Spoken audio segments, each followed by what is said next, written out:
Saudara-saudara yang dikasihi oleh Tuhan Yesus Kristus, kita sudah berada 6 bulan pada masa pandemi ini dan kita tidak tahu kapan pandemi ini akan berakhir. Kita berada dalam situasi yang tidak seperti kita harapkan, yang menyesakkan dada, yang serba kekurangan, kurang kebebasan dan juga kurang pendapatan dan kurang keamanan. Tetapi dalam situasi seperti yang tidak bisa ditolak ini, kita ingin mendengarkan apa yang firman Tuhan sampaikan supaya kita menyikapi pandemi dengan tepat. Saya rindu membagikan isi surat 1 Petrus kepada saudara-saudara yang dikasihi oleh Tuhan untuk menjadi renungan kita.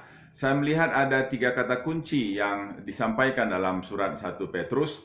Yang pertama ialah kata penderitaan, yang kedua ialah kata kasih persaudaraan, dan yang ketiga ialah kata ketaatan.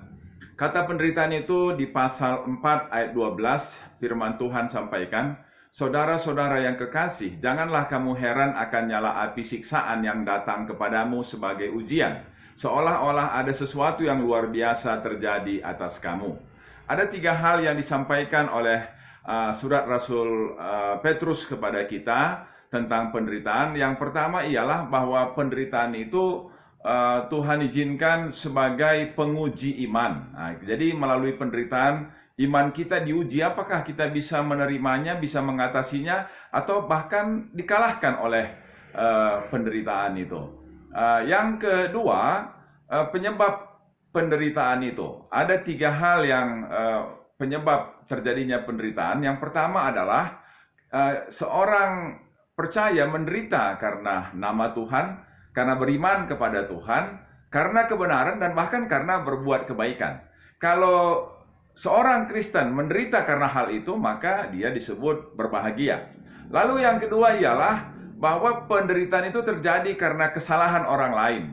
Nah, sekarang kita barangkali bertanya, mengapa pandemi terjadi? Yang pasti itu bukan karena kita yang melakukannya. Kita tidak tahu siapa yang melakukannya, apakah itu memang gejala alam. Tetapi penderitaan yang kedua dimasukkan di sini adalah bukan karena kita, tapi karena kesalahan orang lain. Dan yang ketiga ialah menderita karena kesalahan sendiri.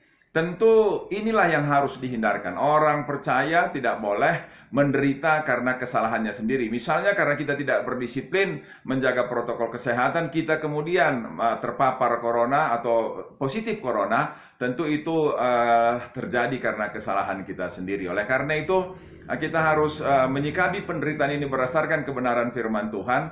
Biarlah iman kita tunjukkan untuk diuji dengan tetap setia kepada Tuhan melalui penderitaan ini. Yang kedua ialah kasih persaudaraan. Di pasal 4 ayat 8 dari surat Rasul Petrus, firman Tuhan mengatakan, "Tetapi yang terutama, kasihilah sungguh-sungguh seorang akan yang lain, sebab kasih menutupi banyak sekali dosa." Jadi bagian kedua yang ditekankan ialah di tengah-tengah kesulitan, di tengah-tengah pandemi ini, kita tidak diizinkan atau tidak didorong untuk menyelamatkan diri sendiri, atau bahkan menyelamatkan dengan mengorbankan orang lain, atau juga bisa menyelamatkan diri untuk mencari keuntungan dari penderitaan orang lain. Tentu itu semua harus kita hindarkan. Yang firman Tuhan ajarkan kepada kita sebagai orang percaya ialah tidak egois, tidak hanya memikirkan diri sendiri, tetapi bagaimana kita menunjukkan kasih persaudaraan kepada orang-orang lain dengan mengingatkan atau dengan membantu atau dengan memberikan penghiburan kalau ada saudara-saudara kita yang menderita atau yang hampir putus asa karena menghadapi pandemi yang panjang ini. Jadi yang kedua yang dianjurkan oleh surat 1 Petrus kepada kita ialah supaya di tengah-tengah pandemi ini kita meningkatkan kasih persaudaraan kita.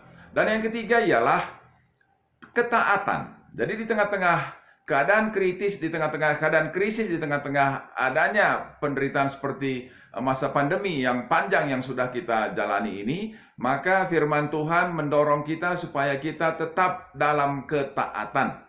Firman Tuhan katakan dalam pasal 1 ayat 14, "Hiduplah sebagai anak-anak yang taat dan jangan turuti hawa nafsu yang menguasai kamu pada waktu kebodohanmu." Jadi kita harus tetap taat, dan kemudian firman Tuhan menunjukkan, memberikan hierarki tentang ketaatan itu. Yang pertama ialah ketaatan kepada Kristus, itu disampaikan dalam pasal 1 ayat 2, ketaatan kepada firman pasal 2 ayat 8, kemudian ketaatan kepada raja pasal 2 ayat 13, ketaatan kepada gubernur pasal 2 ayat 14, ketaatan kepada suami pasal 3 ayat 1, dan kemudian ketaatan kepada atasan atau kepada Tuhan pasal 2 ayat 18. Jadi sifat atau karakter orang percaya adalah taat.